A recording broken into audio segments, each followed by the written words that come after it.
Greetings, and yes, I'm back. You're probably still asking yourself, who is this guy? And you know what? That is a great question, because in the end, I'm just a guy.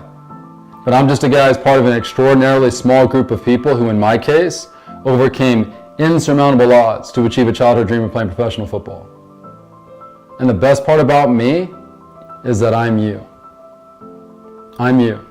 You know, I've looked back and over the years tried to determine why it is that I've been able to have an extraordinary impact on the lives of others.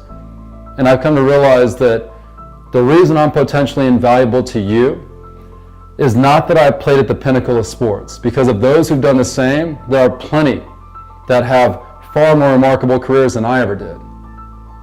It is because in my path, there were countless obstacles from the very beginning, meant to break my spirit and defeat me on my journey to and through the NFL. And that's exactly what would have happened if at any point in time I had allowed myself to become so discouraged by my circumstances that I would have stopped taking my journey.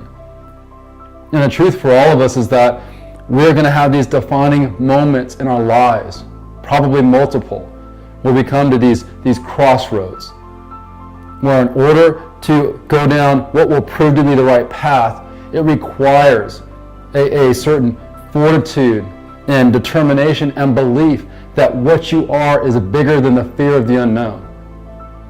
And it's only then that you will advance to the next stage of life and start experiencing the truest essence of it. And I want to help you with that. I played 8 years in the NFL as a wide receiver. I was part of 2 Super Bowl teams, having lost one and having won one.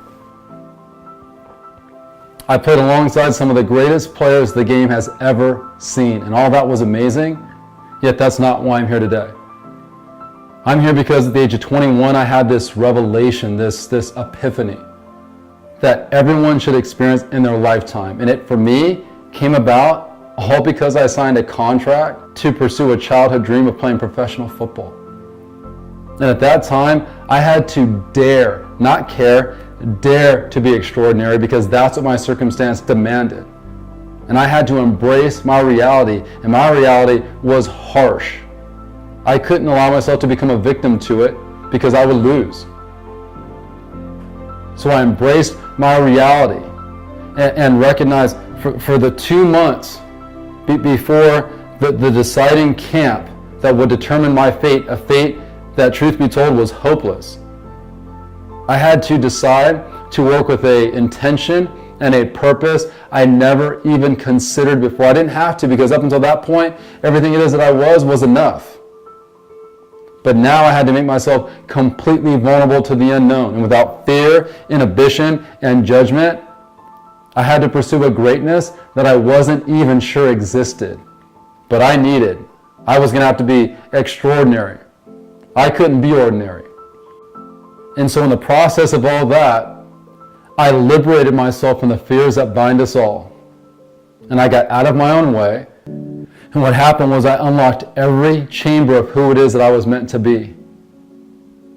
And I discovered this greatness within me that I had never seen, nor would I have ever seen or felt before or again. And it was that decision that created, forced into existence an opportunity that was never even there. And that would go on to prepare me for one moment. That would be the moment that changed everything about my career.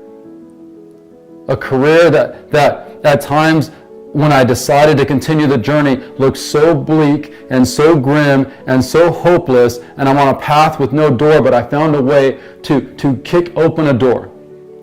A door that can only be opened by the unwavering and unrelenting who's in pursuit of something great. And for me, what happened was, along the way, I was working myself into this other world where endless possibilities exist. And that's where I became invaluable to you. And that's where one moment led to an 8-year NFL career. And it's interesting because while I was playing, certainly you understand the commitment you're making physically to preparing yourself to compete against the best athletes in the world. You get it.